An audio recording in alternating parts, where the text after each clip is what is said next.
What's up guys, and welcome back to my channel, or welcome if you are new here. In today's video, I want to go over the 5 reasons why you could be feeling wide awake at night.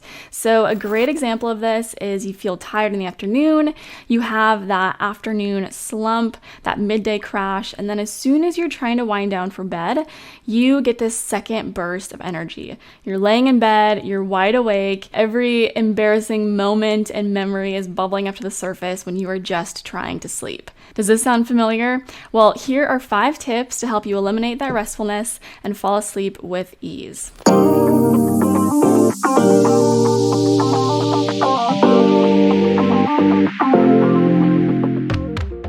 So reason number 1 is you are not getting enough sunlight during the day. So yes, your bedtime routine actually starts the morning of.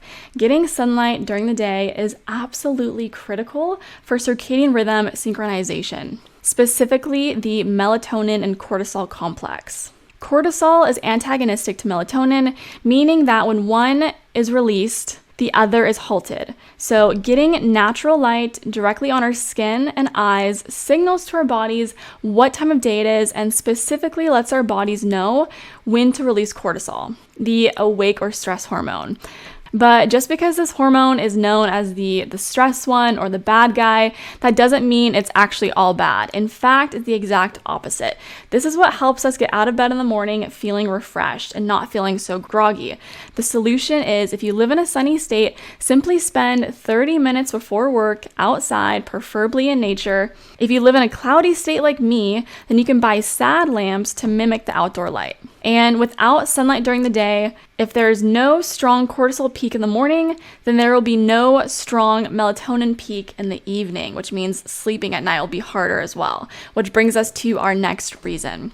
Reason number 2 is you are looking at bright screens before bed. I'm sure everyone does this, but imagine you wake up, you walk to your kitchen, you make food, you hop in your car, you drive to work, you spend 8 to 9 hours in a cubicle in a covered office building with bright LED lights, and then you drive straight home or to the gym, and then right before going to bed, you wind down staring at your phone.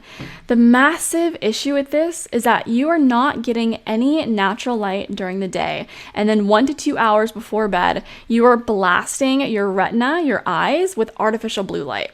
And according to research, this is setting your circadian rhythm back by 4 hours, meaning that melatonin will not be properly released until 4 hours goes by. Because the blue light from your phone is telling your hypothalamus it's midday and not evening time. So this is why you feel wide awake at night. To fix this, the best answer is to avoid all screens. So this means TVs, computers, playing video games at least 3 hours before bed. But I know that's not very realistic for many of you, so that's why I recommend using blue light blocking glasses as a good runner-up. However, many glasses are complete scams, so you want to make sure that they block out all the way up to 550 nanometers. This includes blue light and green light.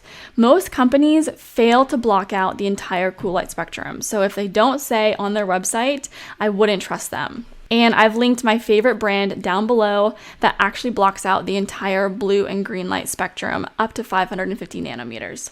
So reason number 3 is avoiding just your screens before bed might not actually be enough. So in order to get a great night's sleep, you have to also dim your house lights as well. So you have to optimize your house, not just your phones.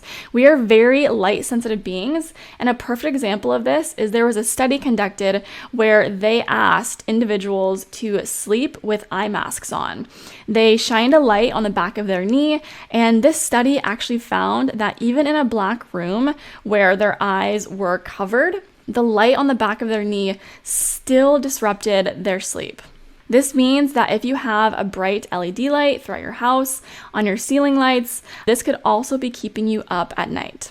So what I recommend is when the sun goes down, all of your house lights should come off. All of your main lights should be switched off. And instead, switch them out for Himalayan salt lamps, orange light bulbs, or just dimmer lights in general. So this will mimic evening or the sunset in nature, telling your body that it's time to wind down. I have also linked my favorite wind down lights in the description box below. And reason number 4, you are working or studying before bed. And we all know these things can be very stressful just inherently, but some of us might not realize that they are actually releasing cortisol physically in our bodies, the stress hormone. And remember when I said cortisol is antagonistic to melatonin? So if you are releasing cortisol at night before bed, melatonin will stop and it'll halt, leaving you wide awake. So don't work on stressful projects, especially on your laptop. Instead, what I recommend is writing in your journal or plan your week ahead so you are still being productive but avoiding cortisol spikes in the evening. The few hours leading up to bedtime should be your time to relax, to dim the lights, and just get organized for the next day. The last reason, which is number 5, is nutritional deficiencies. So the first nutrient that I want to bring up is magnesium. This powerful mineral is involved with so many, just hundreds of different cofactors. Cofactors are basically meaning that it's systematically a key player in overall health.